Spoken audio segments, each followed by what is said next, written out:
Olá, seja muito bem-vindo a mais uma edição do CCMcast.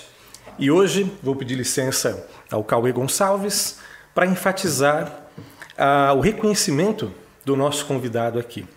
Essa edição vai tratar do passado, do presente e do futuro da nossa relação com a tecnologia e vai ser sob o olhar de quem nos últimos 50 anos enraizou seu nome na história ao criar e desenvolver empresas do ramo, em especial uma das últimas, a RP Flex, e entre elas ainda o software de gestão mais popular do continente. Ernesto Abercor, muito obrigado pela gentileza de nos receber aqui em seu escritório para esse bate-papo. Eu que agradeço. A gente está aí agora já há muito tempo trabalhando e toda vez que a gente pode divulgar o que a gente fez é gratificante. Muito bom. Cauê, também muito bom a gente estar aqui para esse bate-papo, né? É uma honra, assim, realmente é uma honra. Só que antes das câmeras serem ligadas, a gente já teve um MBA, né? Infelizmente isso as câmeras não pegam. Seu Ernesto, vou te fazer uma pergunta bem simples para a gente começar, tá? Desde o primeiro sistema, lá atrás, de gerência automática, que deu origem ao SIGA, a ideia sempre foi acompanhar a evolução do mercado e chegar nessa longa jornada com a TOTVS, com a RP Flex, até chegar, enfim, na evolução que a gente está hoje. E fica a sensação que o senhor encontrou uma resposta para uma das perguntas mais frequentes de qualquer aluno de administração. Seu Ernesto, como faz para que uma empresa viva para sempre? Bom, isso é uma pergunta difícil. Eu disse para o senhor que era uma pergunta bem fácil, né? A verdade é que a TOTVS, ela nasceu a partir de uma demissão minha. Eu fui demitido da Siemens, que encerrou as atividades de informática. E aí eu comecei a desenvolver um sistema que eu já estava desenvolvendo nas empresas que a gente dava consultoria, e através de outras empresas. E aí nasceu o SIGA, depois ele virou MicroSIGA, com a advina em 83 da microinformática, e eu também tive uma sorte muito grande de ter tido um sócio muito inteligente, muito proativo, e que realmente fez toda essa parte comercial e administrativa. Então eu ficava mais na parte técnica, né, na programação, e ele mais na parte administrativa. E o produto foi realmente ganhando mercado, né? O Proteus, depois mudou o nome para Proteus, porque antes era MicroSIGA, depois virou Proteus. Ele pegou assim um momento também que tinha poucos concorrentes, né? E a empresa foi crescendo, e já contando uma história bem interessante que o Laércio tem falado também, quer dizer, que partiu da iniciativa dele, o nosso segmento foi ameaçado pela chegada em 95 da SAP, da Oracle, da BAN, e aí falamos, e agora? Eles vão tomar conta do mercado. O alemão até foi lá no stand nosso na Penasoft e falou, Ernesto, não se preocupe, nós só vamos pegar as 500 maiores. E eu falei, não, eu fico com as outras 500 mil. Mas e aí eu devo muito ao Laércio, foi essa ligação com a RM, com o Rodrigo, com o Miguel Abuab, todos meus amigos e inimigos, e também da Logocenter, o Orlando, mas a gente já se relacionava, eu fui presidente da Acespro, então eu tinha acesso a todos eles, em que a gente falou, ou a gente se une, ou a gente vai quebrar. E eu acho que isso é uma coisa que devia ser até mais divulgada, porque as empresas brasileiras vivem esse drama, não só de TI, constantemente. E aí realmente houve toda uma conversa, uma união, e a gente conseguiu juntar as quatro na TOTVS, né? Quando eu falo quem comprou quem, a MicroSIGA comprou, a DataSul comprou a MicroSIGA, quem comprou todo mundo foi a TOTVS. O detalhe é que o Laércio permaneceu como presidente da TOTVS e hoje é presidente do Conselho de Administração. Porque realmente, em termos de empreendedorismo, de gestão, ele é campeão. E aí deu certo. Quer dizer, a TOTVS é o único país do mundo em que a SAP não domina o mercado, principalmente de grandes empresas. Então, isso poderia ser feito com outros segmentos, né? Que o brasileiro, às vezes, chega aqui uma grande empresa e eles não se unem, a empresa vem e toma conta do mercado. Ouvindo assim parece fácil, né? Enfim, a gente chegou num ponto ali, se não me engano, no início dos anos 2000, né, Sr. Ernesto? Para que a TOTVS comece a fazer parte e fazer frente. E hoje ela é líder no Brasil, a SAP é segundo lugar, a Oracle é terceiro, mas ela quase que não aparece ali, ela tem uma representatividade. Ouvindo o senhor contar, olha, a gente se juntou, foi muito fácil chegar, né? Me parece que os momentos de quero jogar a toalha, eu quero repensar, e que quase não aparecem nesse aprendizado, ficam meio que na sombra, né, senhor Ernesto? O senhor, em algum momento, nesse processo, teve algum dia ou teve algum momento que diz assim, bicho, isso não vai dar certo, vou jogar a toalha? Na verdade, eu tive mais momentos assim de achar que está tudo perdido, mais para trás, né? Durante a época da SIGA mesmo e no início da Microsiga. O Laércio começou comigo com 16 anos, mas mesmo assim até 1996, 97, a gente apanhava muito, o sistema dava muitos problemas, a concorrência era fortíssima, mesmo fora as empresas estrangeiras. Então, eu me lembro de muitas noites mal dormidas, só isso. Eu falei, e agora? O que vai acontecer? E o mercado realmente é muito competitivo. Mas, a partir de 96, 97, a Microsiga já se estabilizou. E aí, pelo menos, como Microsiga, a gente estava tranquilo. E aí veio a ameaça estrangeira. Aí, novamente, vamos ter que fazer alguma coisa. Só que aí, na época, a gente já estava bem firme. Mas se não tivéssemos feito essa união com as outras empresas brasileiras, sem dúvida que hoje a TOTVS não seria o que ela é. Sr. Ernesto, então essa consolidação que deu origem à TOTVS, né, se é que a gente pode dizer assim, ela foi o principal motivador desses M&As todos foi exatamente a ameaça dessas empresas estrangeiras aqui, dos competidores estrangeiros. Eu faço uma palestra, assim, principalmente nas escolas, faculdades, em que tem um momento que eu falo de M&A. E aí, nesse momento, eu falo, pessoal, M&A é válido, você se juntar, você tem que tomar cuidado também para não ficar muito minoritário.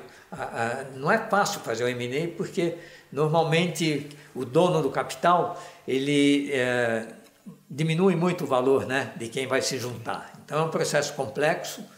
Mas ali eu acho que o que favoreceu, imagina um grupo de empresas se vê assim, estamos sem saída, nós vamos tudo quebrar. Então acho que esse medo fez com que realmente os inimigos se juntassem e conversassem e chegassem a um acordo, né? Então foi...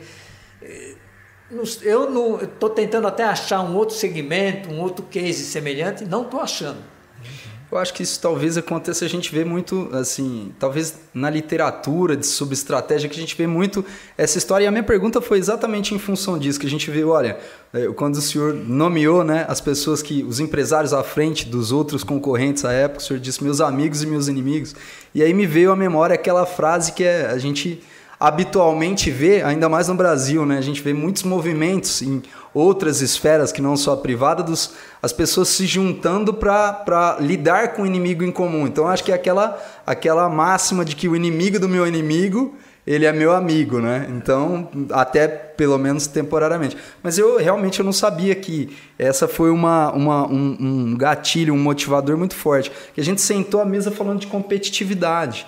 Mas também o tema colaboração, então nesse momento foi muito oportuno para a lei da selva mesmo, né? Para continuar existindo. E você vê, tem muitas fusões que foram feitas com esse mesmo objetivo e que a gente até desconhece. Eu leio muito o valor econômico. Às vezes eu leio assim um nome conhecido, tal, de uma empresa, tal. Aí você começa a ler o artigo, você vê que o dono mesmo não é mais aquele que fundou, a empresa já é totalmente proprietária, mas normalmente existe uma empresa estrangeira que realmente fica com a maioria das ações e manda. Então, o Brasil é um país assim que tem é o melhor país do mundo, vamos dizer assim, tem natureza, não tem crise aqui, não tem terremoto, não tem vulcão, não tem nada. E, no entanto, as empresas brasileiras são poucas as que realmente são genuinamente brasileiras e dominam o mercado. Eu acho que daria para fazer mais empresas nacionais serem realmente grandes. Você tem a Vale, você tem a própria Petrobras e tal, mas em muitos segmentos, né, no setor automobilístico, no setor, enfim, em vários setores, sempre empresa estrangeira mandando aqui. E agora a China, eu tenho não criticado, porque não teria sentido, mas eu não vejo com bons olhos esses investimentos que a China está fazendo aqui, no sentido de que daqui a pouco nós não seremos dono de nada aqui, né? E ela está fazendo, inclusive, muitos investimentos em TI. E também lá nas terras do Mato Grosso e tal. Mas, enfim, capitalismo é isso, né? Necessita de capital. Então, quando vem de fora, também é bem-vindo. Para a gente puxar um pouco mais a conversa em algo que a gente tenha controle, senhor Ernesto, porque as variáveis externas a gente pode acompanhar, em alguns momentos lidar. A gente teve uma pandemia, não faz muito tempo, isso provavelmente também, junto com outras ameaças externas, alterou o cenário econômico, o cenário dos negócios de uma forma muito intensa. Mas dentro do que a gente pode controlar e pegando ERP, que é o seu principal carro-chefe nessa história.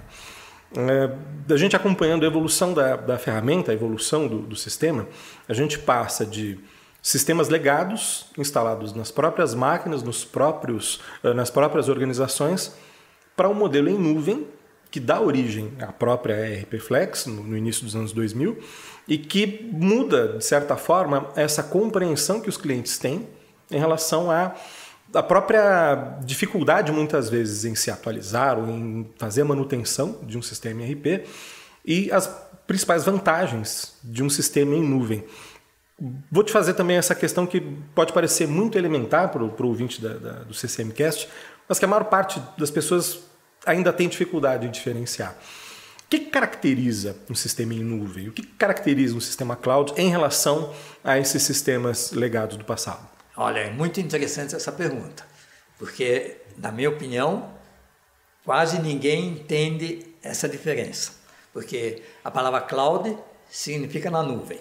Na nuvem é mais ou menos assim, você não sabe onde ela está, né? Porque ela está sempre se movimentando. Então, esse movimento todo começou com os data centers, né? Então, você tem aí data center da IBM, da Amazon, da Google, então, a gente nem sabe onde eles estão. Eu não sei onde está o ERP Flex. Pode ser que nesse momento ele está rodando uma máquina lá nos Estados Unidos. Então, esse nome cloud veio quando as empresas começaram a colocar o sistema num data center, quer dizer, fora da sua empresa. A grande vantagem é você não ter um computador na sua empresa. Porque, olha, eu trabalhei uns 20 anos com um birô de serviço. Vira e mexe, me ligava às 2 da manhã, Ernesto, está dando pau aqui, como é que liga você, porque senão eles não vão vir aqui arrumar. E a máquina parada, quando eu chegava de manhã lá, tinha uma fila de clientes querendo o seu serviço.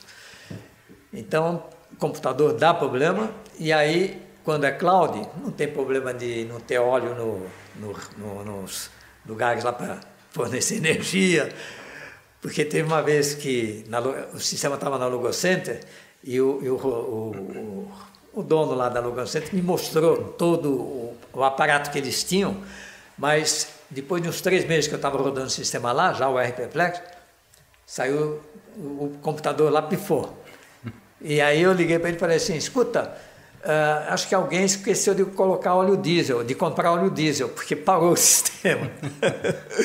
Que o óleo diesel alimentava os geradores, que por sua vez davam energia quando faltava energia elétrica. Mas cloud significa na nuvem, mas significa que o sistema é único, né? Então é isso que caracteriza um sistema na nuvem. O ERP Flex, ele é um sistema que tem uma única biblioteca de programas. Todo mundo usa a mesma biblioteca. E isso dá vantagens e desvantagens. Enquanto que os sistemas legados, quer dizer, os que não estão ainda na nuvem, embora rodem em data center, mesmo esses da Amazon e tudo, cada cliente tem a sua base, a sua biblioteca de programas. Agora, qual é a vantagem e desvantagem? A vantagem é que você tendo um único fonte, você arruma, faz daquele jeito e tal, e não precisa cuidar de trocentos programas ou trocentas bibliotecas de programa. Por outro lado, tudo que tem suas vantagens tem suas desvantagens. Quando dá um problema, para todo mundo, e quando alguém quer fazer uma alteração, você tem que fazer parâmetros para dizer, olha, você quer desse jeito, mas o programa é o mesmo. Você não... Então, esse programa tem que ter parâmetros para dizer para quem faz o quê. Então, cada cliente vai ter um monte de parâmetros, e esses parâmetros vão definir exatamente a rotina do jeito que ele quer. Enquanto que no sistema que não é cloud, você vai lá, muda o programa e pronto. Agora, a cada atualização é um drama, né? Porque tem que mexer de acordo com o que já estava feito. Senhor Ernesto, pegando uma carona, né, exatamente nesse ponto que o senhor tocou, né, a quantidade, quando o senhor está descrevendo um sistema nativo em nuvem, né? Ou seja, que já nasceu, ele já é, vamos dizer que não é um terráqueo com adaptações, né? Eu gosto muito dessa analogia. Que muitos sistemas a gente faz adaptações em nível de infraestrutura para que ele possa funcionar em cloud. Não significa que ele é nativo daquele mundo. Ele vai, obviamente, obter algumas vantagens de você usar o produto em cloud, a redundância e todas essas questões que o senhor estava pontuando, mas ele não necessariamente ele nasceu para aquele ambiente, né?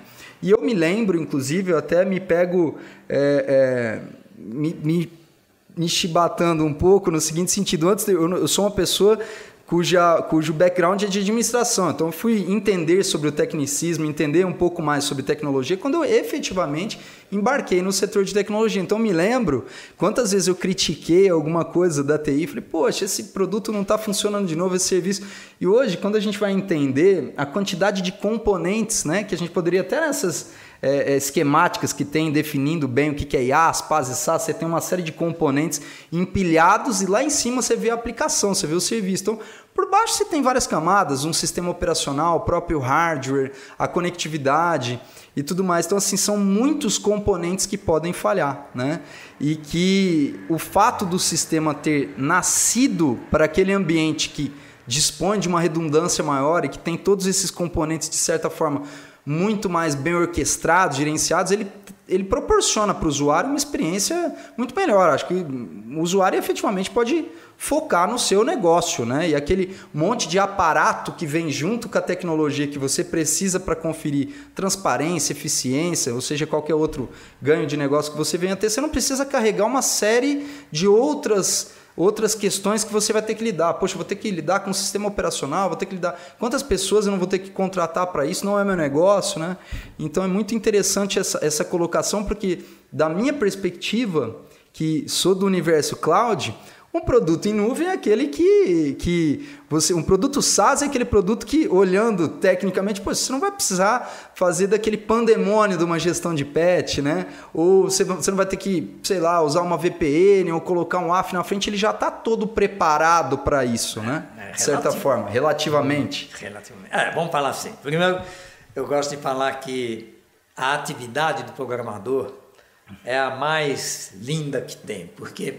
Primeiro que você pode trabalhar sábado, domingo, de noite, não importa onde você está, ainda mais agora comigo, porque na época do mainframe e tal, eu tinha que levar aquelas planilhas, depois perfurar cartão e tal. Então, você pode a qualquer momento sentar e fazer um programa. A felicidade que você tem quando você vê na tela uma rotina que começa a funcionar é imensa. Aí eu também sempre falo que a humanidade se divide em duas, né? Os programadores e o resto. Porque os programadores realmente são mais inteligentes que o resto da humanidade. E você, como programador, tem que escrever, né, em código aquilo que o cliente pediu numa máquina que é um computador e que tem as suas instruções e que tem uma sensibilidade muito grande. Então, uma coisa também que eu acho que a gente pode falar aqui é que essa época de programas em assembler, programas em uma linguagem de baixo nível, ou mesmo de alto nível, mas que exige assim, um monte de comandos, está se aproximando do fim. A profissão de programador está passando por uma transformação muito grande, que é o low code. Low code, no code.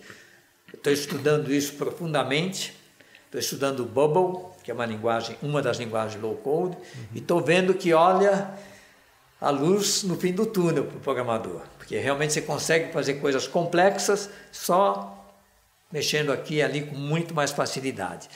Agora, essa mudança que houve da programação antiga e a programação em nuvem, que significa exatamente um único programa para todos os clientes, é relativa à vantagem. Por quê?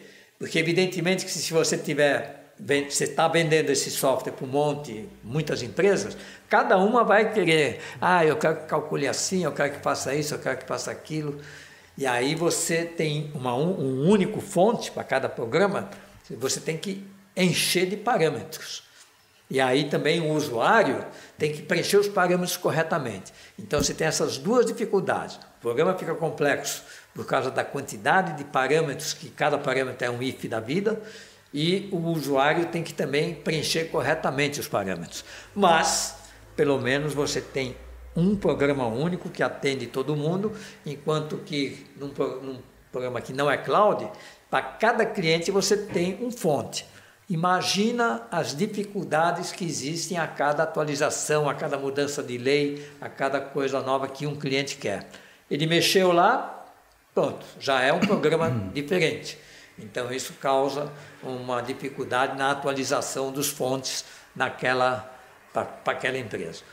Mas isso realmente foi uma transformação, surgiu, vamos dizer assim, na esteira dos data centers, já que todo mundo, porque antigamente, quando cada empresa tinha o seu computador, lá num porão com ar-condicionado, com toda aquela parafernália, nem dava para fazer isso, de todo mundo usar o mesmo fonte.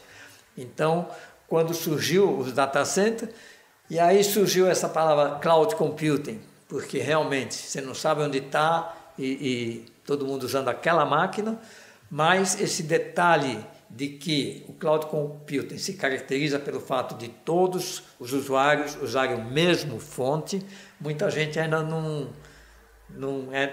consegue, não digo nem entender, mas não considera isso como sendo a maior característica do cloud. Considera que é rodar no data center. Antes da gente começar, o senhor contava a história, Sr. Ernesto, sobre como surgiu a RP Flex, com uma conexão muito forte com o universo das faculdades, o universo acadêmico. Isso. Né? E o senhor contando agora a respeito dessas características que diferem, esses recortes culturais que diferem organizações menores, organizações de segmentos diferentes, como educação, e comparando inclusive com o que a gente vê com outras empresas maiores de exigências em relação a essa quantidade de parâmetros. Posso fazer uma pergunta leiga aqui, mas entendo que isso também é uma decisão estratégica que a RP Flex tem que fazer. Afinal, eu vou atender a maior quantidade de parâmetros diferentes para buscar desde um segmento menor até uma grande corporação, ou eu faço escolhas, eu pego apenas alguns clientes, reduzo a quantidade de modificações que eu faço no código e mantenho uma sanidade, digamos assim, para que esse ERP atenda a maior quantidade de empresas possíveis. Como que é isso, partindo da premissa de que cada organização continua querendo os seus próprios parâmetros? Olha, levando isso ao extremo, nós temos casos, né, de que uma mesma funcionalidade, eu não vou dizer o faturamento, porque o faturamento, como é uma coisa que é baseada em leis, então todo mundo tem que seguir pelo menos aquilo. Agora, vamos pegar o caso do pré-faturamento. Sabe essa questão de roda um rascunho da nota, ou roda não sei o quê, para o camarada do estoque lá também facilitar. Muitas vezes se chega ao extremo daquilo que eu falei ao contrário. Quer dizer, esse cliente vai rodar vou pegar o exemplo do faturamento mesmo, vai rodar o FAT 05 e esse outro cliente vai rodar o FAT 02.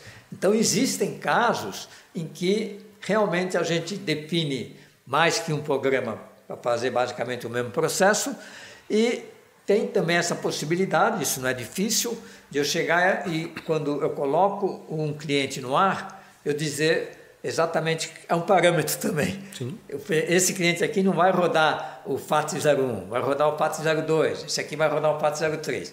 Mas a gente evita ao máximo isso, por quê? Você está aí mantendo 3 programas para fazer a mesma coisa, só que um mais simples, um mais complexo. Né?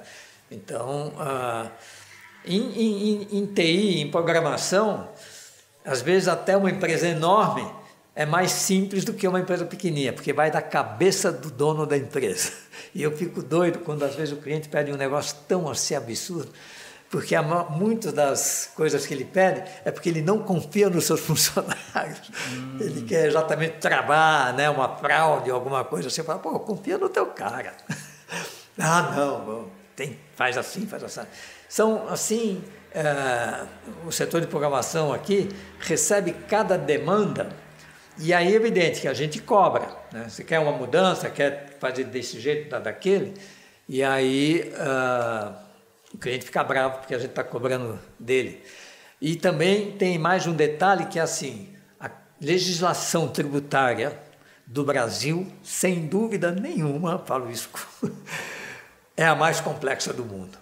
Então, cada estado desse país tem uma legislação de ICMS diferente, uma legislação dos impostos estaduais, e o governo inventa cada rotina, né, para controlar, para evitar a fraude e tal. Esse negócio agora de envio para remessa, para fabricação, Mas essa é a nossa vida, é ficar programando o tempo todo e mudando de acordo com o que os clientes pedem, cada vez mais, agora com toda essa parte de inteligência artificial, IoT, internet das coisas, também agora vamos ver como é que vai caminhar esse negócio aí de blockchain, sempre tem coisa nova aparecendo e graças a Deus. Uhum.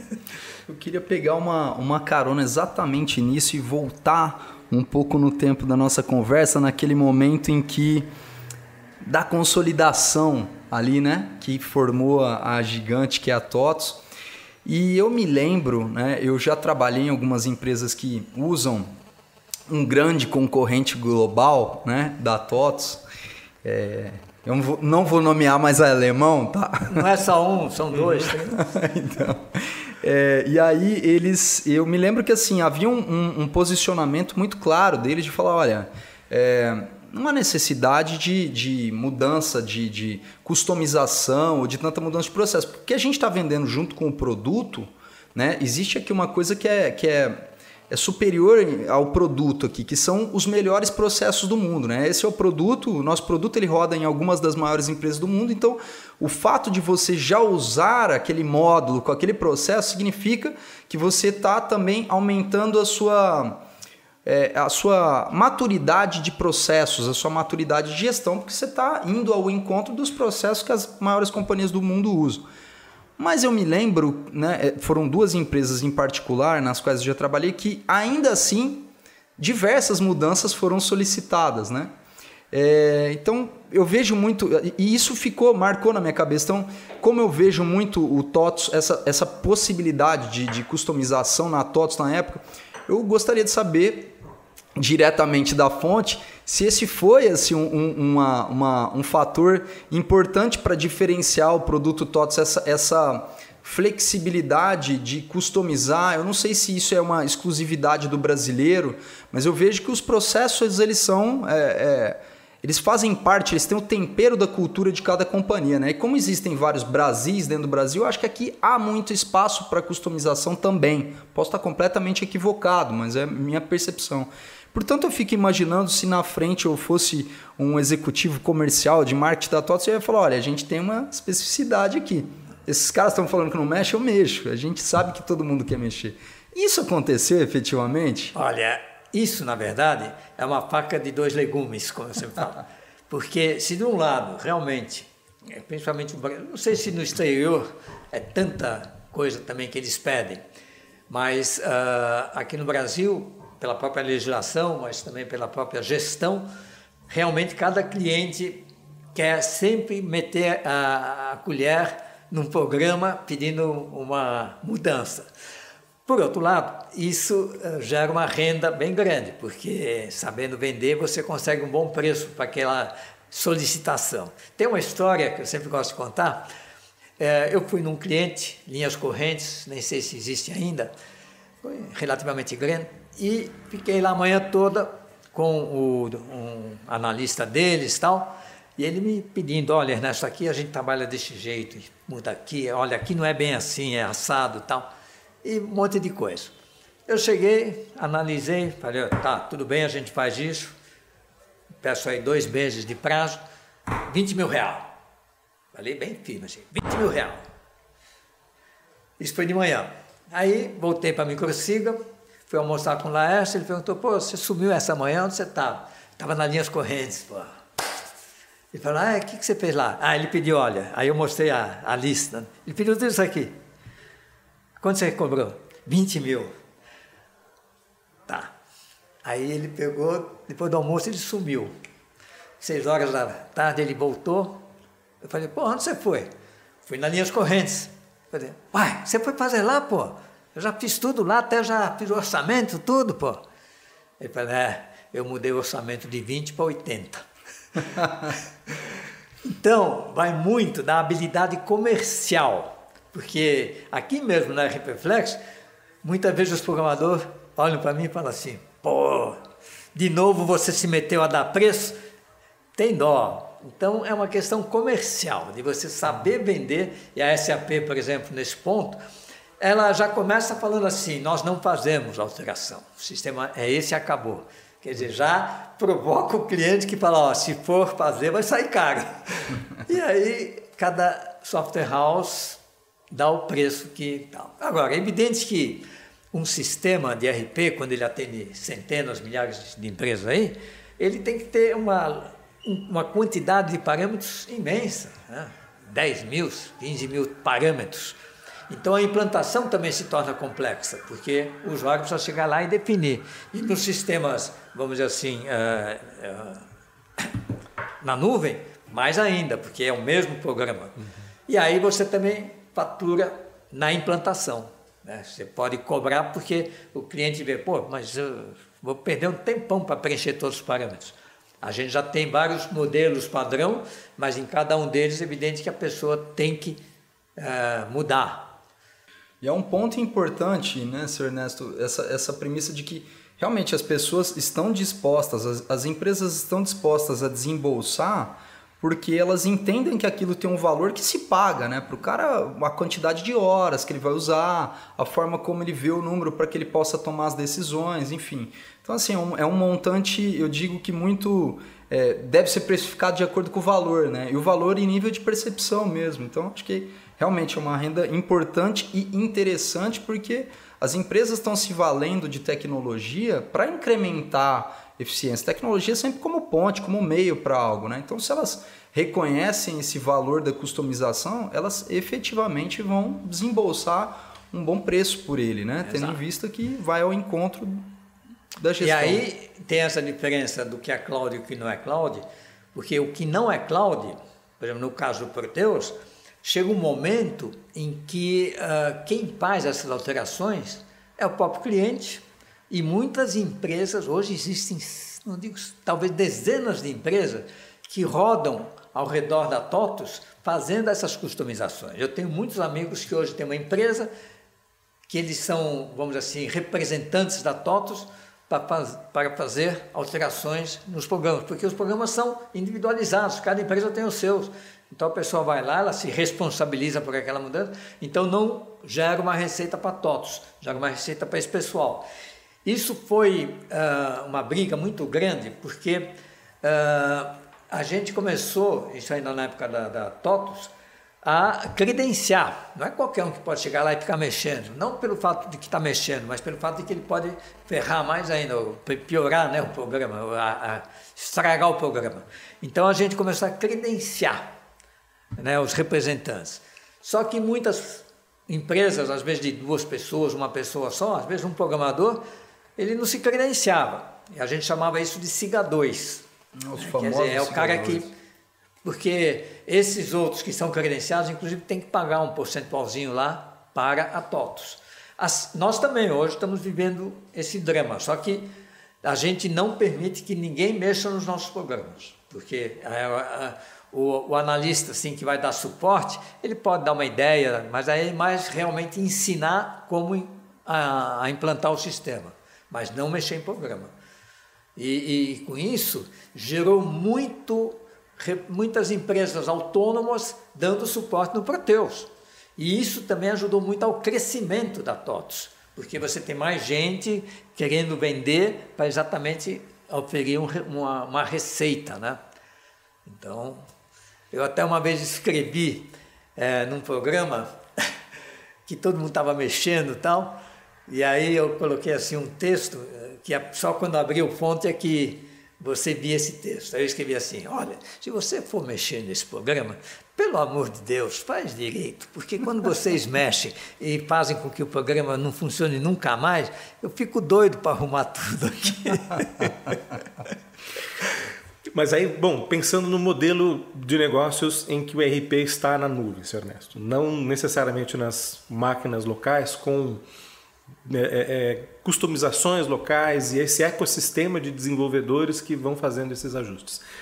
Aqui o modelo é diferente, né? Em nuvem o modelo é diferente, as exigências são diferentes e eu presumo os desafios também são diferentes. Além do que a gente já ouviu aqui em relação à adequação, à customização de cada tipo de organização. O que mais o senhor vê como desafios do presente? Posso chutar um aqui, que tem a ver com a própria relação que os clientes têm com os seus próprios dados, com bases de dados diferentes, hospedados em lugares diferentes, e que muitas vezes ele tem lá uma demanda de... por exemplo, eu tenho essa base nesse software que não tem uma API, ou que não tem como puxar, e muitas vezes o vendedor diz assim, não, a gente consegue fazer. Chega na hora H, de repente, não é possível. O que eu estou dizendo faz sentido? E esse dá para dizer que é um dos grandes, se não o grande desafio do presente? Segundo, por exemplo, eu tenho muitos amigos que trabalham na TOTOS e tal, e a TOTOS realmente está mudando para a nuvem, né? E hoje a TOTOS tem dezenas de softwares, né, de terceiros que ela comprou, tal. Então muitos desses softwares já são 100% na nuvem, quer dizer, um fonte único para todos os clientes. E aos poucos o Proteus também está caminhando isso. Sem dúvida que, sei lá, se vai levar 2 anos, você vê que é um processo que já estamos aí mais ou menos com 15 anos, né? Desde que começou realmente, porque essa ideia de ter um único fonte e tal, nasceu justamente com a possibilidade de rodar na internet, né, num data center, e aí a TOTOS, devido à quantidade de programas, de código, para fazer esse processo, demora, mas está sendo feito, as coisas novas já estão sendo feitas, e já tem muitos sistemas que são realmente na nuvem, porque hoje a TOTOS também é um conjunto, o Proteus é um sistema, né? Então a tendência, eu acredito que vai ser essa, de que realmente todas as software houses vão estar na nuvem, quer dizer, vão ter um fonte único, mas como nós também às vezes fazemos um determinado programa, principalmente, por exemplo, antes do faturamento, você tem todo aquele processo de selecionar o produto, alguns têm estoque, outros não têm, e determinar os preços, tal. Esses programas pré-faturamento, normalmente nós temos mais que um, né? Mas assim, a informática ela tende a padronizar os processos, porque é um computador. Então existe esse grande desenvolvimento, né, de software. Assim como se a gente for classificar RP, é apenas um tipo de software, mas existem centenas de outros tipos. Nos outros tipos de software, que são menores, mais simples, mas nem por isso menos complicado, a tendência é sempre existir uma única versão para cada processo que você tem, né? É no RP que a coisa modifica, porque cada empresário quer sempre diferenciar o seu processo do concorrente. Sr. Ernesto, eu exatamente assim, olhando de fora, eu digo de fora do setor DRP especificamente, né? O que eu percebo ali, ou são dúvidas que eu tenho, né?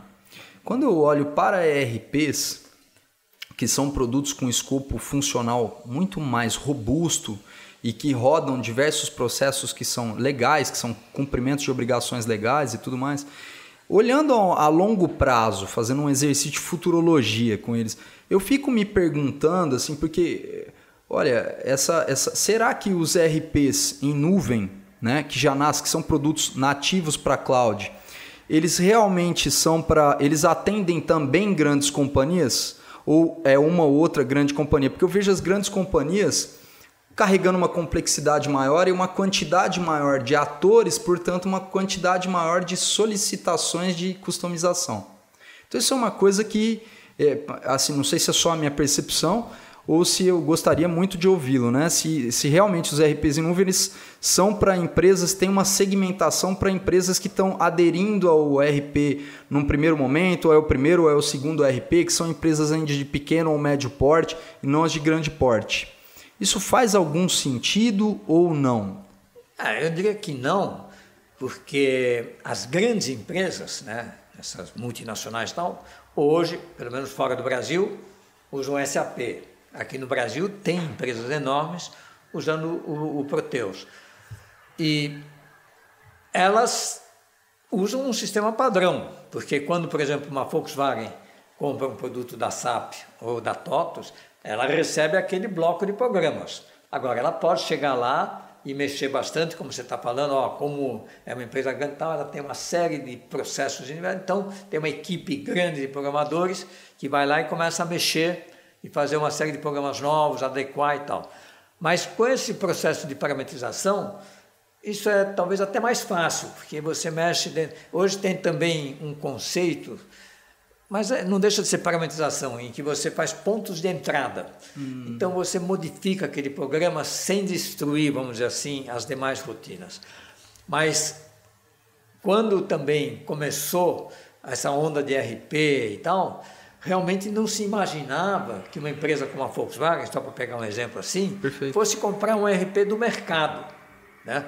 Durante a década de 80 tal, as empresas grandes tinham equipes lá de 20, 40, 50 programadores fazendo o sistema deles, assim como até hoje tem.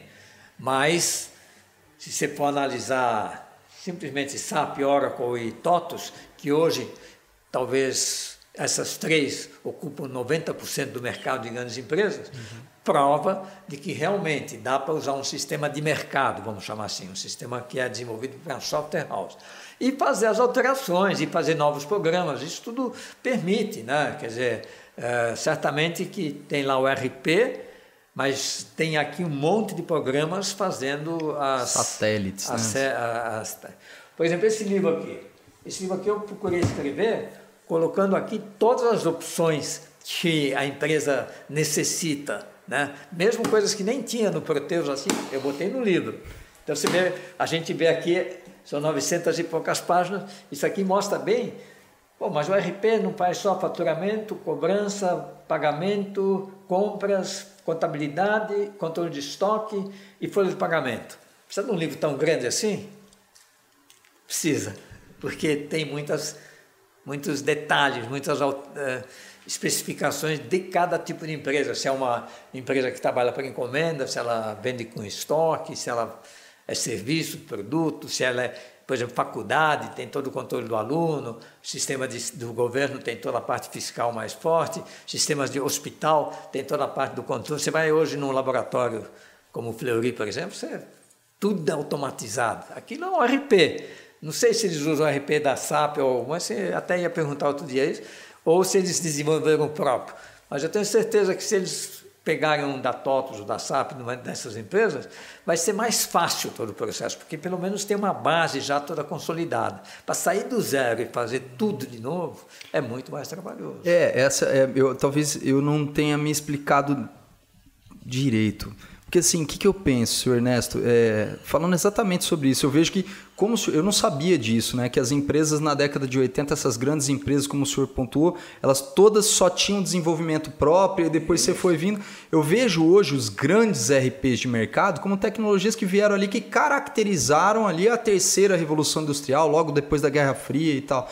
Mas eu vejo esses produtos com uma robustez tão grande que eu fico pensando, será que um dia eles vão conseguir, com certeza eu imagino que vão, né, conseguir ser um produto SaaS, né, cujo código-fonte é único. Exatamente essa é a minha pergunta. Eu vejo muitas das empresas, eu fico pensando, poxa, com toda essa robustez que precisa de um livro de 900 páginas e com todas essas customizações e esses legados, que são essas partes, vamos dizer que marginais dos processos, né, no sentido de estar na margem mesmo, obviamente que não é um pejorativo, mas que acaba tendo um desenvolvimento próprio, por tudo isso que eu elenquei aqui agora, será que esses grandes produtos vão ser um dia puro SaaS? Olha, eu gosto de falar o seguinte: programação é muito simples, porque são só 7 comandos que você tem. Você tem ler, tá certo que ler pode ser ler de um teclado, ler de uma tela, ler de um processo. Escrever, que pode ser jogar os dados numa tela, imprimir num papel, gravar num disco. E depois somar, diminuir, multiplicar e dividir, quer dizer, as 4 operações aritméticas. Então aqui eu tenho 6 comandos. Mas eu tenho o danado do if. E o if, meu amigo, ó, você faz qualquer negócio. Então, a riqueza da programação é exatamente essa. O programador faz qualquer negócio. Então, numa empresa grande, isso que você falou, certamente tem hoje, empresas que têm assim, não, eu tenho aqui um Proteus, o meu negócio básico, emitir nota de compra e tal. Agora, eu tenho mais um volume quase igual de programas para fazer aquilo que eu quero. Então, há um mix. Então, aí a empresa vai pagar SaaS, ou vai usar SaaS. Essa sigla SaaS, ela, na verdade, foi gerada mais pela mudança da forma que a gente cobrava. Antigamente, você cobrava uma baita taxa inicial, né, que era, vamos dizer assim, a compra do sistema, e às vezes nem tinha mensalidade, só pagava aquilo e depois pagava quando tinha uma alteração e tal, mas já tinha pago lá o valor grande. E numa alteração, numa nova versão, pagava alguma coisa. Aí veio o SaaS, que nada mais é, não, você vai pagar um aluguel mensal, né? E aí o sistema está lá daquele jeito e ele vai se atualizando, mas mesmo dentro do sistema SaaS, em que você, por exemplo, comprou um RP Flex e viu o que é, o RP Flex é isso. A qualquer momento você pode chamar um analista e falar assim, eu quero mais isso, mais isso, mais isso. Aí ele vai mudar os programas, colocando um parâmetro, ou, em muitos casos, isso aí eu vou fazer um programa novo. E aí, na hora de chamar, ele vai chamar o nome do programa novo. Sim. E aí resolveu esse problema de customização. Essa questão de customização é evidente, cada empresa tem a sua gestão específica e própria, mas o grosso é padrão.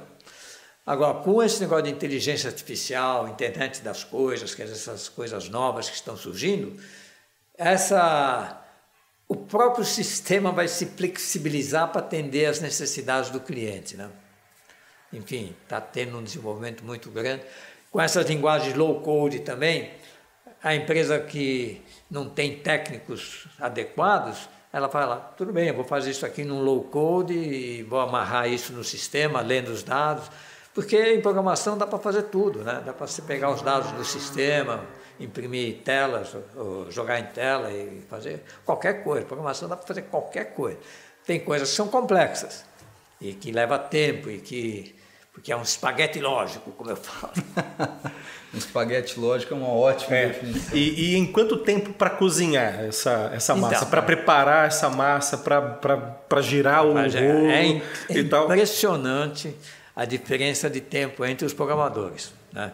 Então, eu, modéstia as favas, quando eu era programador, o pessoal ficava impressionado com a rapidez com que eu desenvolvia um programador, porque eu trabalhava muito com subrrotinas e tal. Eu tenho aqui 2 programadores que são lá em cima.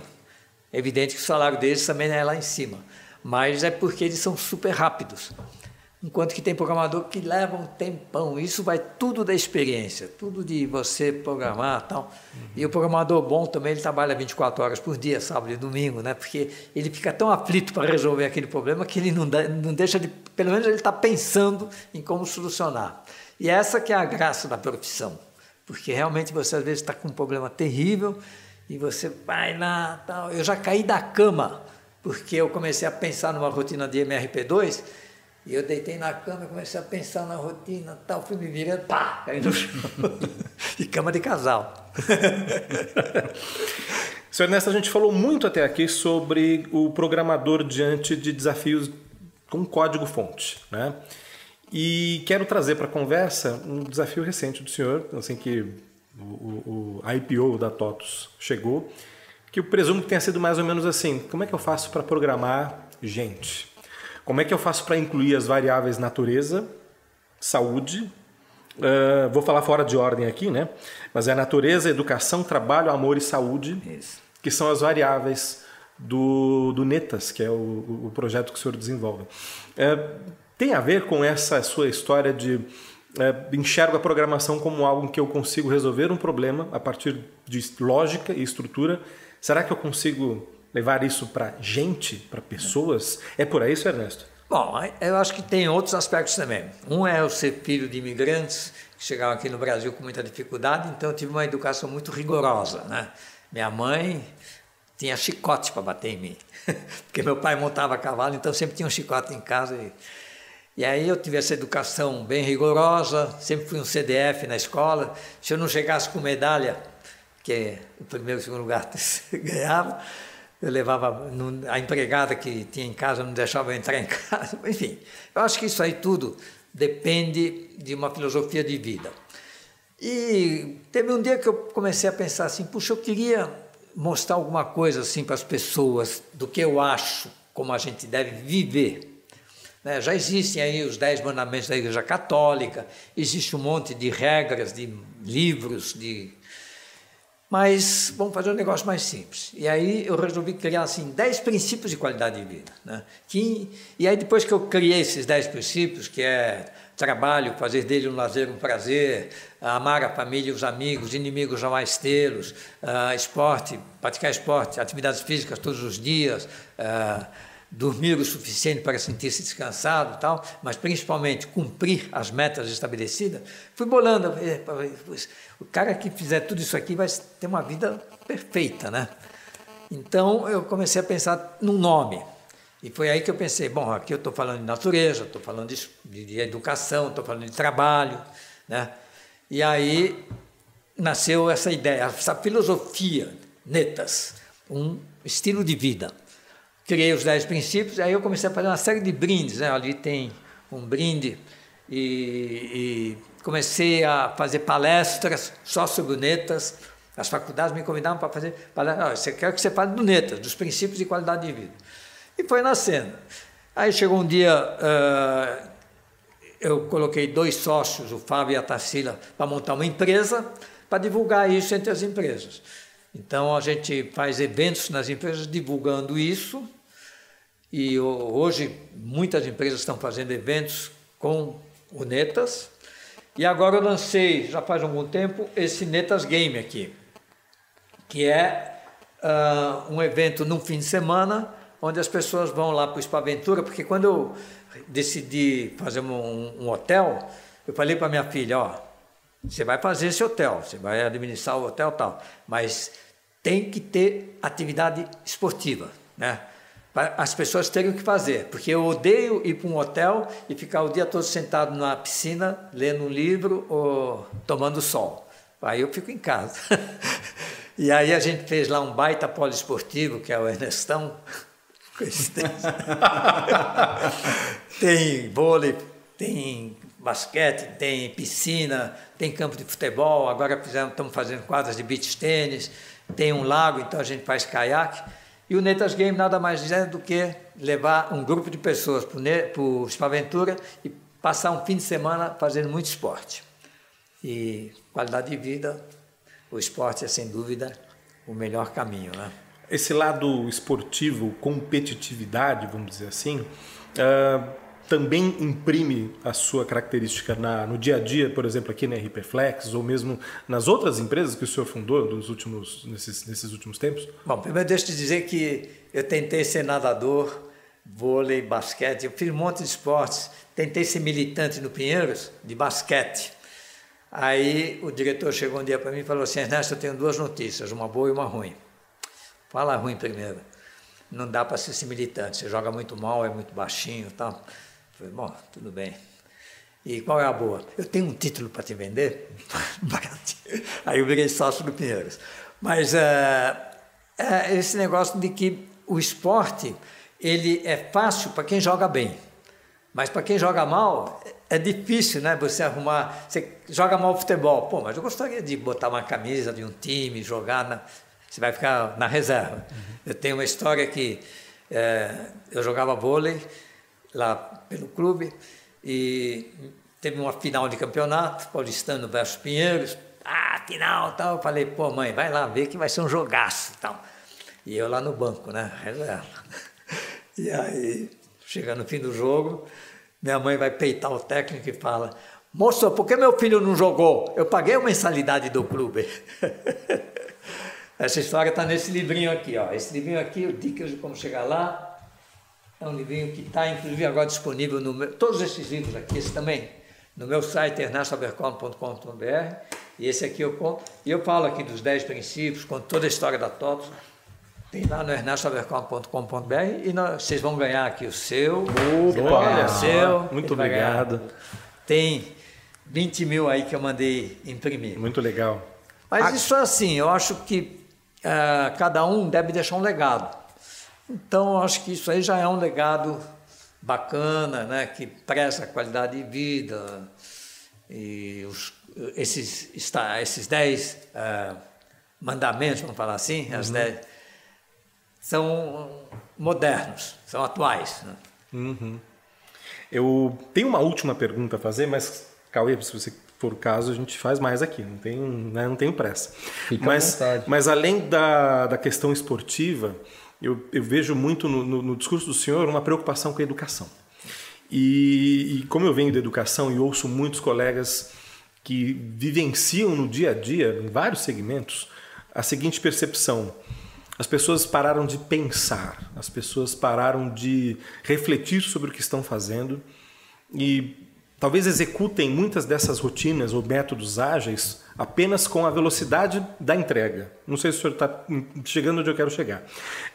O que acontece ao final? Muitas organizações estão ali com um atropelo nas entregas, fazendo as coisas em cima dos processos, mas sem pensar, sem refletir nesses processos.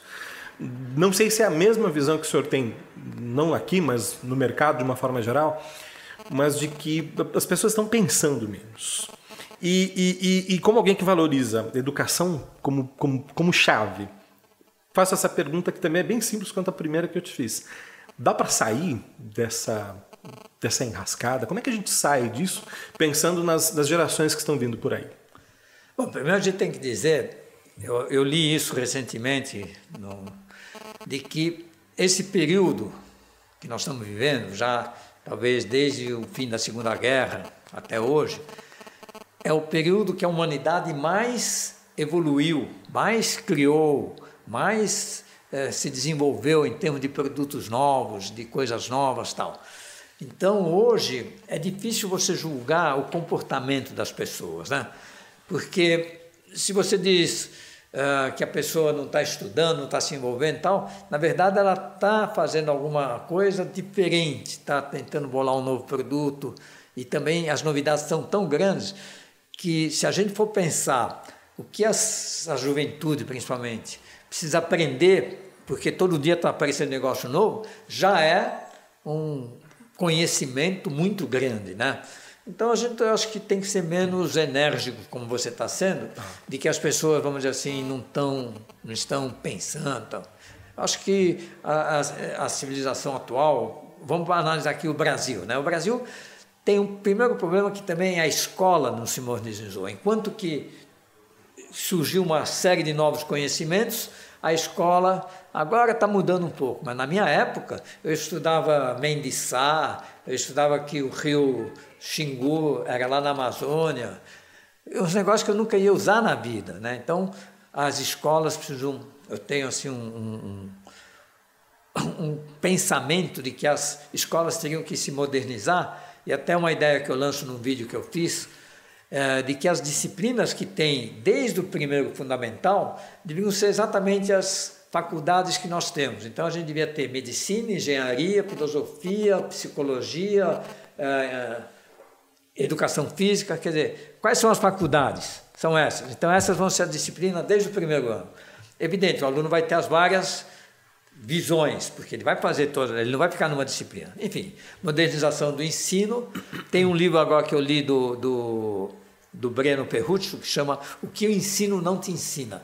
Então eu acho que a educação no Brasil é que está atrasada.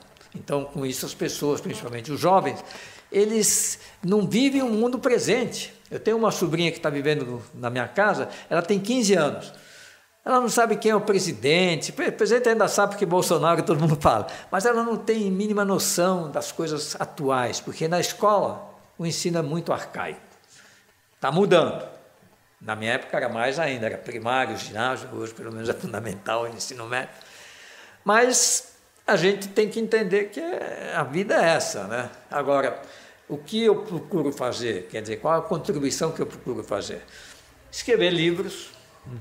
Você tem um prazer muito grande quando você termina o livro, dá um baita de um trabalho, mas hoje você tem o YouTube. Então, eu migrei dos livros para o YouTube e incentivo muitas pessoas a fazer o YouTube. Tem projetos como o de vocês, que também, né, que está lá. Então, com todos esses vídeos que tem hoje no celular, né, uma praticidade incrível, eu acredito que as futuras gerações vão ter um conhecimento bem forte, né? Vão aprender fácil, e aí realmente elas vão produzir mais. Então eu tenho muita fé nesse aspecto, quer dizer, o conhecimento está mais fácil.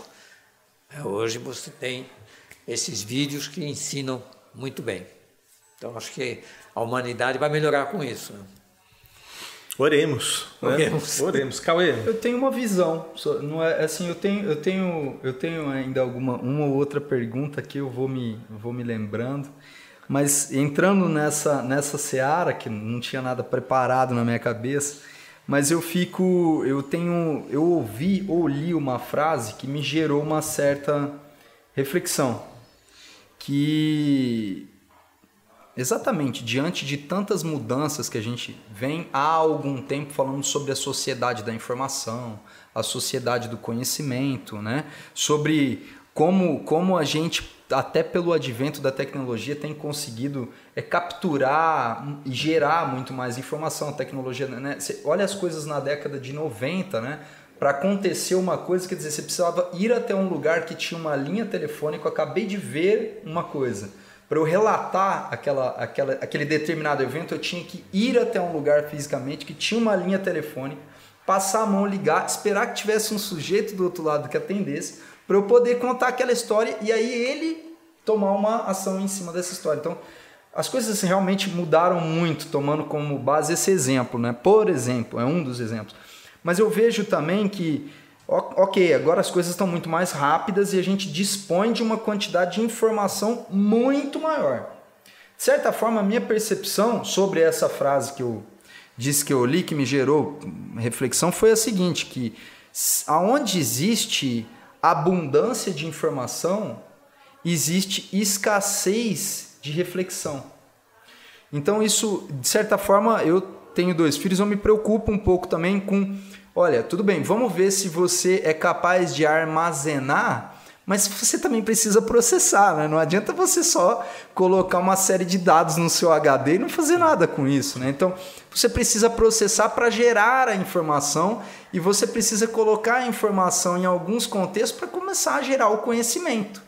E daí em diante. Então, assim, o que me preocupa um pouco, talvez, é que com o volume de informação, por isso a gente tem essas siglas, né? Do FOMO, do medo de perder alguma coisa... As pessoas estão parando ou elas estão começando a entender, talvez a gente está entrando numa onda, é a minha forma de ver. Olha, a gente vinha de muita reflexão, porque tinha pouca informação, e a gente de repente entrou numa espiral de muita informação que gerou né? Em contrapartida, talvez um pouco mais da carência de reflexão. Eu acho que essas gerações que virão pela frente vão conseguir equilibrar um pouco das duas coisas, né? Assim, como um bom otimista que sou, penso dessa forma. E até pegando carona também numa outra coisa que a gente estava conversando no tema anterior. Eu acho muito legal, agradeço muito pelo Dicas Como Chegar Lá, porque no caminho para cá, eu estava conversando com a Laís, e eu falei para ela uma frase que é uma frase que eu tenho comigo, que é assim, olha, legado é o que a gente constrói em vida. Herança é o que a gente deixa na morte, ainda tem que tomar cuidado para não deixar na morte pro vivo brigar.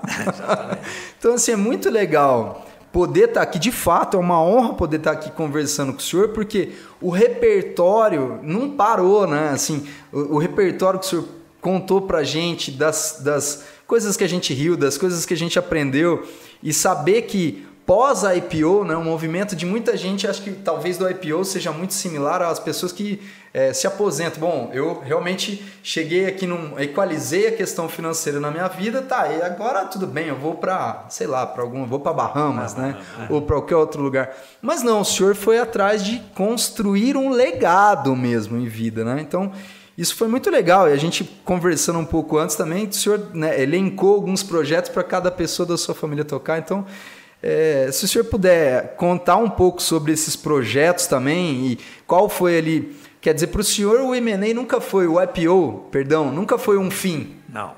Ele era parte da história. Eu vejo muitos IPOs ou M&As como eventos de grande liquidez ali, né? Que para muitas pessoas são um fim. Então você vê até no jeito da pessoa fazer o M&A, por exemplo. Tem gente que empilha receita, tem gente que compra produto e time. Você já vê que é um jogo diferente.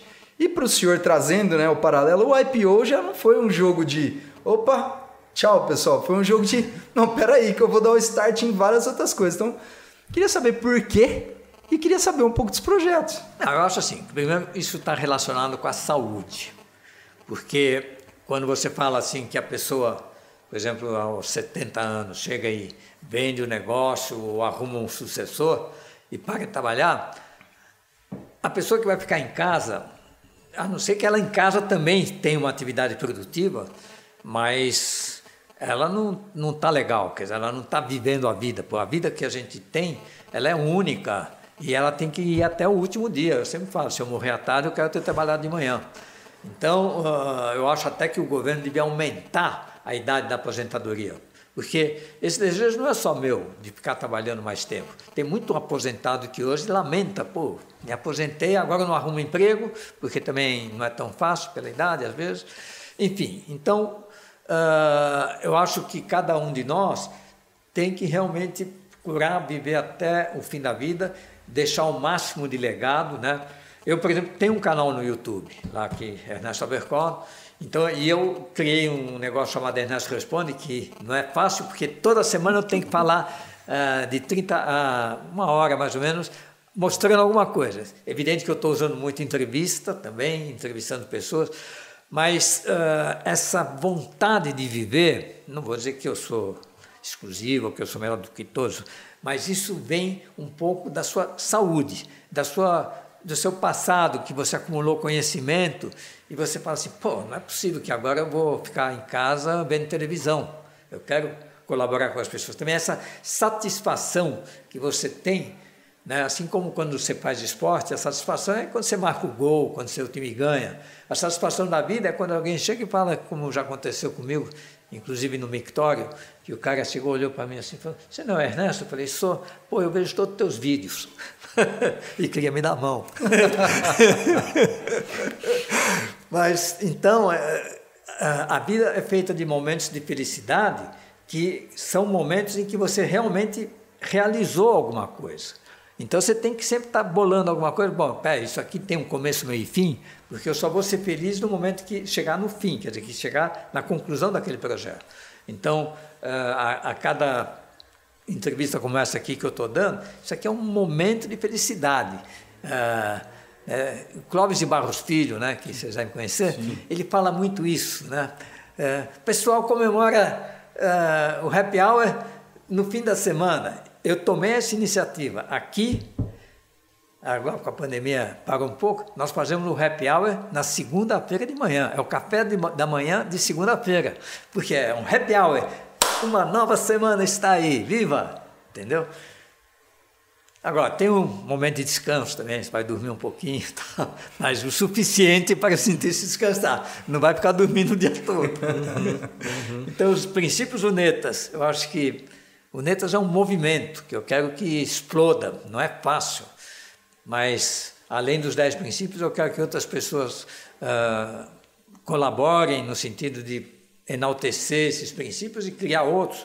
Porque o brasileiro, ele tem seus lados positivos, né? O país é maravilhoso e tal, mas ele é um pouco assim, não tão trabalhador, não tão assim, focado como, por exemplo, um alemão ou um inglês mesmo, né? O europeu, ele é mais, talvez por causa da guerra. Então, eu procuro exatamente incentivar esse aspecto de pioneirismo, de esforço, de trabalho em todo mundo, né?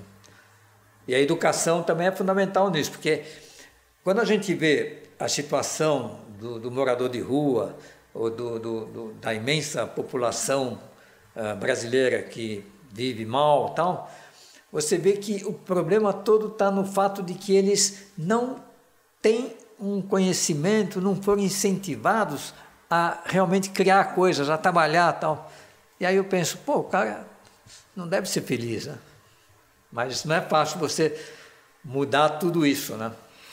A gente pode dizer que as pessoas passam a vida inteira, muitas vezes, procurando um propósito. Exatamente. O propósito do senhor é estar sempre criando propósitos. Exatamente, porque o propósito pode ser qualquer um. O que realmente é valorizado no propósito é quando você atinge uma meta. Pode ser um jogo de botão que você ganha, como pode ser construir uma empresa que faz um IPO. Mas a felicidade pode ser quase que a mesma, né? Então você tem que ter esses momentos de felicidade, momentos que também vai ter muito momento de frustração. Mas se você tem uma mentalidade forte, você consegue não desanimar, né? Eu tenho até uma frase que eu falo, jamais desanime, né? Porque quando você desanima, aí você para de se esforçar.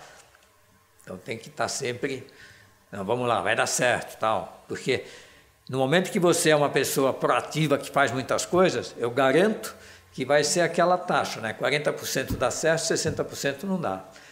Então, toda vez que uma coisa não dá certo para mim, eu penso assim, bom, paciência, vou tentar outra coisa, ou não, vou tentar de novo, tal, mas jamais reclamar. Quando eu vejo aqui o pessoal reclamando, eu já vou lá e pego no pé. Oh, dê graças a Deus que você está com problema. Essa história de reclamar é engraçado. Eu tenho um amigo que ele me falou, olha, você já parou para pensar no sentido da frase, no sentido da palavra, que é clamar de novo, né? Então você está realmente pedindo de novo por um problema. Assim, senhor, né, só não era uma pergunta, mas é muito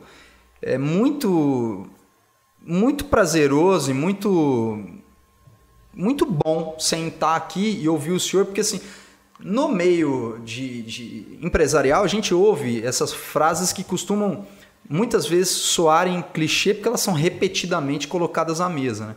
Mas quando elas vêm frases como, olha, o caminho para o sucesso, a única coisa que não é um caminho em linha reta. E eu realmente concordo, vejo isso, né? Talvez é uma coisa muito além, obviamente, da minha concordância. Mas ouvir isso de alguém como o senhor, aí eu acho que tem todo um contexto diferente. Igual quando o senhor estava elencando no começo da conversa também alguns pontos de dificuldade ali na SIG, em 96, 97, essa hora que chegaram esses grandes gaviões, né, internacionais no mercado brasileiro. Então, assim, é muito, muito importante mesmo, pelo menos assim, para o nosso público, para nós, com toda certeza, ouvir do senhor, porque é aí que certas coisas que podem ser clichê ganham vida, né? Então, mas eu quero falar o seguinte, muito legal. Isso eu vou falar aqui para as pessoas. Se eu fosse medir o meu índice de felicidade, eu ia ter que considerar as noites que eu acordo às 3 da manhã preocupado com um negócio que não está dando certo, porque aí é um momento de infelicidade, né? Alguma coisa não está dando certo. E então eu tenho muitos momentos assim de acordar de noite com problema. E às vezes também é assim, você está tocando 5 coisas, 4 estão dando certo e uma está dando errado. Você vai acordar às 3 horas da manhã e não vai mais conseguir dormir por causa dessa única que está dando errado. Você não vai, o que está dando certo te dá uma felicidade, mas é bem pouco. É mais ou menos que nem dinheiro. Você vai ganhando dinheiro e tal, te dá uma felicidade, é lógico. Mas quando você perde dinheiro, então entendam que toda a vida tem perdas, tem problemas, tem situações que você fica doido, que você não consegue achar uma saída. Mas jamais desanime, jamais ache assim, pô, não vai dar certo tal, e começa a largar as coisas boas que você estava fazendo, começa a deixar de trabalhar com aquele afinco e tal. E isso, acho que o Dicas de Como Chegar Lá, eu procuro mostrar isso, porque eu mostro aí todas as situações ruins que eu tive também, né? E não foram poucas. E faz parte. Na Microsiga, por exemplo, o que dava de pau lá no computador central, principalmente, quando a gente tinha uma máquina própria lá, foram momentos terríveis, mas faz parte da vida, né? A vida é exatamente isso, sobe e desce, sobe e desce. A religião vem muitas vezes para confortar isso. A minha mulher, por exemplo, ela é muito religiosa. Então, ela me leva, né, a gente é kardecista. Eu já fui judeu, passei para católico, agora eu sou kardecista. Então, nessa vida, por isso que eu digo assim, espiritualidade, viver a própria. Tem que ter uma coisa aí que, pelo menos quando você está totalmente desanimado, você fala assim, vai dar certo, Deus vai me ajudar. Qual Deus? Não sei. Então é uma filosofia, né? Terminamos? Eu tenho uma pergunta ainda nessa linha que me surgiu agora. Se o Ernesto de hoje pudesse voltar no tempo e encontrar o Ernesto do começo de toda essa jornada, qual que é a dica que ele daria? Bom, essa que eu falei, quer dizer, você, primeiro, procurar sempre alguma coisa para fazer, algum trabalho, alguma realização, porque no momento que você não tem nada para fazer, aí a vida se torna monótona, estagna-se. Então, sempre está procurando entender que metade das coisas só dão certo, as outras metades não dão. Então, não se achar um fracassado por causa disso. E aí falar, bom, não deu certo, paciência. Deixa os outros falar que eu sou um fracassado e tal, mas vou tentar outra coisa. Então, ficar tentando várias coisas, aí sempre vai dar certo. Pô, pelo menos uma coisa tem que dar certo, não é possível. E assim, né? Quer dizer, não ficar... Para mim, o pior fim de semana é quando eu acordo, às vezes, sábado de manhã, e falo assim, pô, não tem nada para fazer esse fim de semana. E esse fazer pode ser jogar uma partida com alguém, assistir um YouTube da vida, fazer alguma coisa que some. Também evitar, assim, atividades que não te levam a nada, né? Até viajar, assim, quando minha mulher fala, vamos, sei lá, para as Europa lá, para ficar passeando lá nas ruas de Paris, sei lá. Eu não gosto, porque, pô, eu não estou fazendo nada, eu estou sendo passivo, não estou sendo ativo. Então, acho que esse é o grande segredo. Seja ativo pelo menos 98% do seu tempo.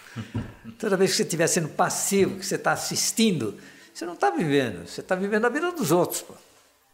Sei. Não é fácil. Não é nada fácil, não é nada fácil. Mas quando começa a dar certo, aí você se anima. Aí pegue coisas mais fáceis de fazer, metas menos rígidas ou menos fortes, né? E aí, por exemplo, os palmeirenses. Eles devem estar bem frustrados hoje, né? Mas olha, pensando nos 98% que deram certo, os 2% que deram errado foram o Atlético Paranaense, será que não? Pode ser, pensando nessa ótica, né? E aquilo, não desista, não desanime, né? Quem sabe, né? Mas eu vejo assim, isso que eu falei agora do futebol, é bem legal, né? Porque o futebol realmente é isso, né? O torcedor não tem nada a ganhar nem a perder se o time dele for campeão ou não. No entanto, ele sofre para burro.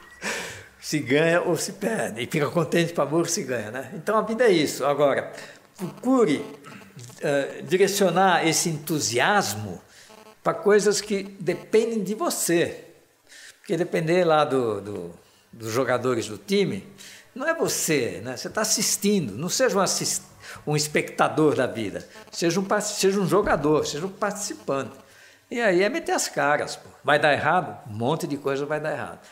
Mas algumas vão dar certo. Legal. Senhor Ernesto, desculpa, mas eu tenho uma pergunta para te fazer, então, seguindo nessa linha, que surgiu aqui agora. Bom, o Brasil, né, ele tem diversas características. Para os empresários e empreendedores, é um cenário bastante inóspito. E esses anos todos, o senhor atravessou esse cenário bastante inóspito, levando talvez essa mesma mentalidade que o senhor citou do futebol. Olha, eu não vou colocar, né, o desempenho aqui, não vou colocar minha felicidade nas mãos de outrem.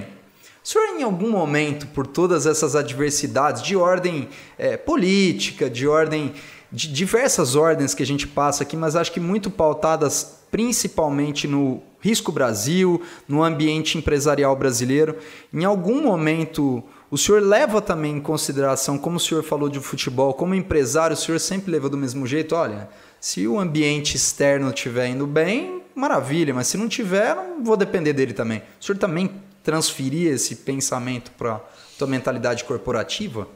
Assim, vamos falar de Brasil, né? Quer dizer, as empresas, elas dependem muito assim da situação econômica do país e da política e tal, né? Eu vivi a época do Collor, a época da Dilma, a época do Getúlio até, né? Quer dizer, pelo menos na escola.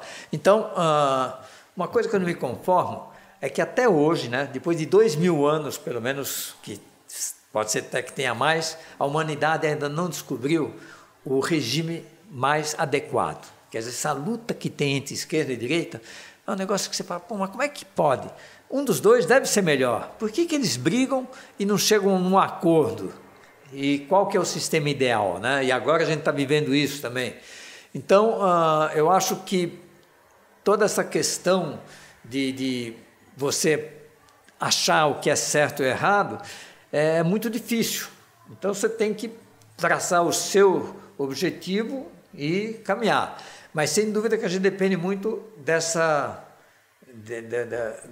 política geral, né? Do que o país é.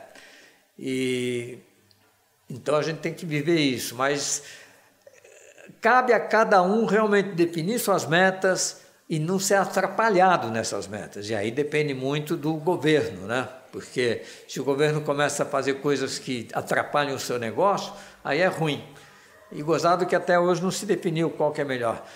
De um lado, eu tenho uma palestra que é direita versus esquerda. E aí eu falo os lados positivos da direita e os lados positivos da esquerda, porque sem dúvida que tem. Mas sem dúvida que o fato de que nos regimes capitalistas você é dono do seu dinheiro, então você pode construir um negócio em que você vai ser beneficiado e por isso você se esforça porque é seu. Já nos regimes comunistas ou de esquerda, você tem pelo menos uma igualdade maior. Eu não me conformo com essa desigualdade que existe num país como o Brasil. Pô. Quer dizer, que tem os empresários, eu estou entre eles, ganhando muito, né? E, no entanto, uma classe que vive na rua, quase que metade da população. Então, isso é um ponto que afeta, né, a vida da gente. Afeta porque a gente está vivendo nesse contexto. Mas, independente, eu acho que disso, de que país que você vive, ou qual é a regra do governo e tal, você tem que pensar assim, eu nasci, estou aqui para cumprir uma missão. Essa missão pode ser eu ser jogador de futebol, eu ser um funcionário de uma empresa, ou eu ser um dono de uma empresa e essa empresa dar certo ou dar errado. E aí eu tentar outra vez, né?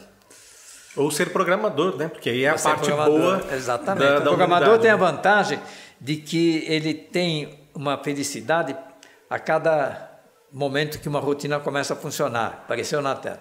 Já, por exemplo, um vendedor de imóveis, pô, ele fica um tempão para vender um imóvel. Então, ele tem momento de felicidade com muita raridade, né? Só a cada 2 anos, 1 ano, 3 meses, sei lá. Uma outra história assim interessante, né? É que a gente está aqui vivendo essa vida, né? Como é que é?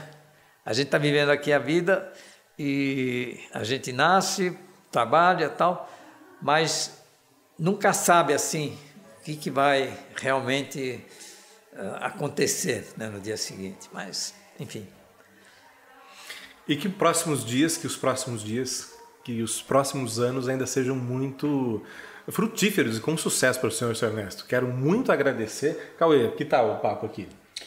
Eu tô, assim, super satisfeito mesmo. A gente veio para ouvir, eu queria falar pouco, tomara que eu tenha cumprido esse objetivo, porque eu também gosto muito de conversar, mas foi uma honra esse papo, muitos ensinamentos, não só para nós, antes das gravações também, né?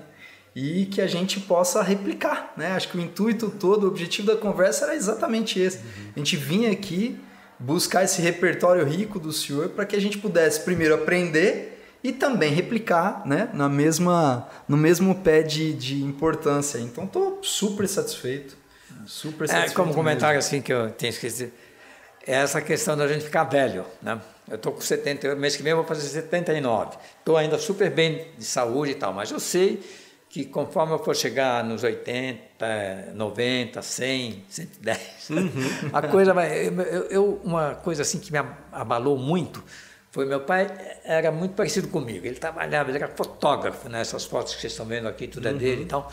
E ele amava trabalhar também. Uma vez ele me falou isso. A vantagem do fotógrafo é que a cada fotografia que sai boa, você tem um momento de felicidade. Mais ou menos a mesma coisa, que cada vez que uma rotina funciona, você tem um momento de felicidade. Então eu sempre achei que ele ia fazer o que eu sempre falo. Se eu morrer à tarde, eu quero ter trabalhado de manhã. Mas não, quando ele fez 86 anos, eu já estava casado, então eu visitava ele de vez em quando. Aí chegou um dia, eu cheguei na casa dele e ele falou assim, eu vendi a Fotolabor. Eu, como você vendeu a Fotolabor? Vou parar de trabalhar, estou muito cansado. Nossa, aquilo para mim foi assim um negócio, eu falei, como? Porque já naquela época eu sempre achava também que a gente devia trabalhar até o fim da vida. E aí que eu acho assim que a velhice é uma coisa horrível, né? Eu acho que Deus, quando projetou todo esse nosso projeto aqui de mundo, de vida, não devia ter feito assim. Eu acho que a gente devia viver o tempo todo com 25 anos, né? Com a saúde de 25 anos, e num belo dia, pá! Aí vai embora, para não encher o mundo, né? Mas porque 25 anos com a cabeça de 60 podia ser também, podia ser, mas pelo menos...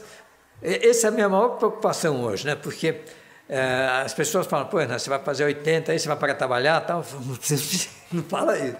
Então eu tenho muito medo, assim, de um dia eu realmente me sentir tão fraco que eu vou chegar e falar assim, eu não estou aguentando mais. Nossa, vai ser terrível para mim, porque eu vejo assim que você não tem o que fazer o dia todo, e aqui eu estou falando para uma multidão muito grande, né? É evidente que alguns ainda conseguem dominar, mas não sei se você repara nisso. Eu, quando vejo uma pessoa idosa, a primeira coisa que eu vejo é a face dele, se ela é realmente uma face triste ou alegre.